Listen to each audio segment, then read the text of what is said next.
United States military just gave itself the power to be able to use lethal force against American citizens, like on American soil. Like, this is absolutely insane. I could not believe it, so let's get into it. So there's this thing called the DoD Directive 5240.01. If you want to go read this, it just got updated on September 27, 2024. And get this. So now the military can jump in and assist law enforcement with the use of lethal force in certain situations. So let that sink in for a second. Lethal force against citizens, military. So, and I'm talking in like absolute real language here. Like, this is the legal language that is being used. So here's the directive, section 3.3A2C, literally says, lethal force can be used under imminent threats or national security emergencies. So what is an imminent threat? I don't know. The directive doesn't define what an imminent threat is. It doesn't say it clearly. But we know this. When they decide that something's a threat, the military will be able to use deadly force. So here's what the text says exactly. The use of lethal force may be authorized in circumstances involving imminent threats. So yeah, in there sort of black and white, the military now has a hand in what is happening on the U.S. soil in a completely new way. So you guys are like losing in the Middle East. So instead, you decided you wanted to come and attack the citizens here, right? But it gets worse. So there's this other part, which is the 72-hour rule that has now been buried inside of this directive, because this directive is something that already existed. It just recently got updated with new clauses, which is what I'm talking about here. So in the new directive, it says that military leaders can act immediately in certain situations without needing permission for up to 72 hours.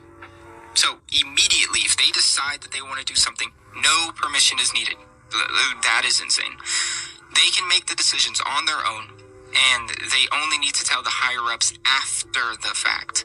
72 hours where they could literally choose to do whatever they think is necessary, no questions asked, and then later be like, oh yeah, by the way, we did that. Oh yeah, by the way, we felt that those protesters that were protesting against Israel, we felt that they were a threat to national security because one of them was wearing a hijab, and now all of a sudden I thought they were a part of like Hamas or something, right? So here's where it gets even sketchier. So update comes right before the presidential election, and we already know what happened January 6th. We already know where this country is going to go with this election, no matter who wins. Let the Democrats lose, and we know who's on the street. Let the Republicans lose, and we know who's on the street. But no matter what, this nation is so hyper-polarized to the point to where whoever wins, we will see reactions. And the fact that this is now a clause that gives the military the capability to use lethal force is just insane. And what's crazy is that this isn't even about physical force either. This directive changes the way that military intelligence works. The military can now work with the law enforcement on whatever they call real concerns.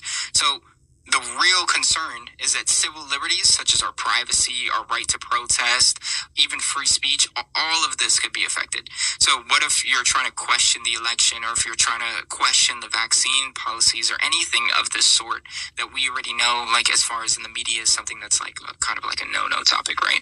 So all of that could be labeled as a threat. Or what if you're trying to protest the active genocide that we're witnessing in the Middle East? Is this a threat? You want to protect babies and children and families?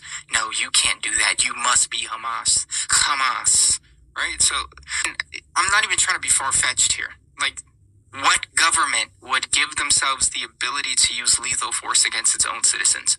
Why? Why is this needed, and why is this a clause that we would even need to add?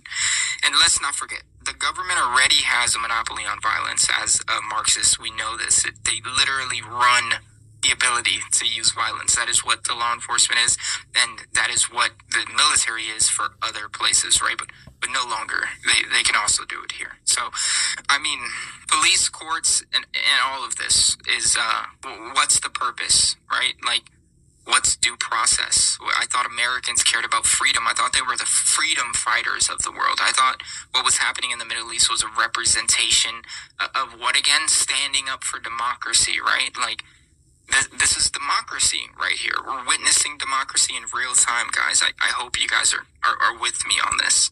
So there's no major headlines on this. I don't see anyone talking about it. I don't see other content creators making videos on this. Like, I feel like this is it's just quietly been updated and no one is talking about this. And I wanted to make this video so that you can remain informed. So again, I just want to tell you the title of this document. You can go read the entire document, the new updated document if you want. It's called the DoD Directive 5240.01. Again, it just got updated on September 27, 2024. So this is the world that we're living in. If you're an American, this is the current standing of our government and the choices they've made. If you enjoyed this video, I appreciate you for being here with me as we discuss this. And I hope that you can shoot me a follow, share this video with someone else that lives in this country.